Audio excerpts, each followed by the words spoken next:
Assalamualaikum warahmatullahi wabarakatuh. Ragam komunikasi. Apakah komunikasi itu? Komunikasi adalah suatu proses penyampaian informasi baik pesan, ide, ataupun gagasan dari satu pihak kepada pihak lainnya yang umumnya dilakukan secara lisan yang dapat dimengerti oleh kedua pihak. Ragam komunikasi dibagi menjadi 4, yaitu komunikasi audio, komunikasi video, komunikasi audio dan video, dan yang terakhir adalah komunikasi data. Nah, yang pertama adalah komunikasi audio. Komunikasi audio adalah bentuk komunikasi yang dilakukan dan terjadi melalui media penyimpanan suara untuk menyampaikan pesan yang akan disampaikan dalam bentuk kata-kata maupun lisan. Nah, contoh komunikasi audio adalah telepon. Telepon harus menggunakan dua perangkat agar komunikasi dapat berjalan.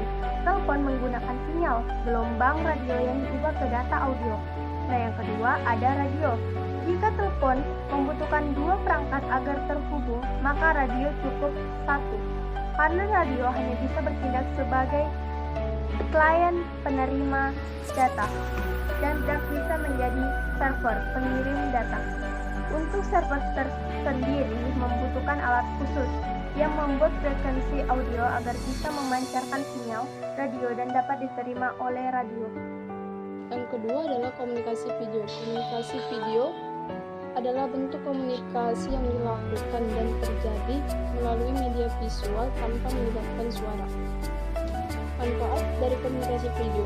Manfaat dari komunikasi video dapat ditemukan dalam industri yang berbeda seperti militer, pendidikan, kesehatan, administrasi, masyarakat, pendidikan profesional, perpustakaan, dan materi pelajaran tertentu. Antara lain, yang pertama menghemat biaya, yang kedua praktis, yang ketiga dapat memberikan informasi tanpa harus bertemu dengan orang tersebut. Yang ketiga, komunikasi audio video. Komunikasi audio video adalah bentuk komunikasi yang dilakukan dan terjadi melalui media visual dan suara secara bersamaan.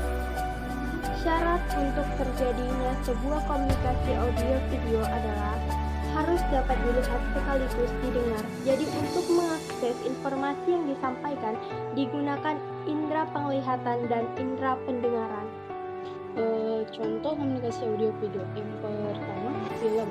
Film atau gambar hidup merupakan gambar-gambar dalam frame, di mana frame demi frame diproyeksikan melalui lensa proyektor secara mekanis sehingga pada layar terlihat gambar itu hidup. Kedua, video. Video sebagai media audiovisual yang menampilkan gerak. Semakin lama semakin populer dalam masyarakat kita. Pesan yang disajikan dapat bersifat fakta, kejadian atau peristiwa penting, berita, maupun fiktif, seperti misalnya hanya sebuah cerita. Bisa bersifat informatif, edukatif maupun inspirasional.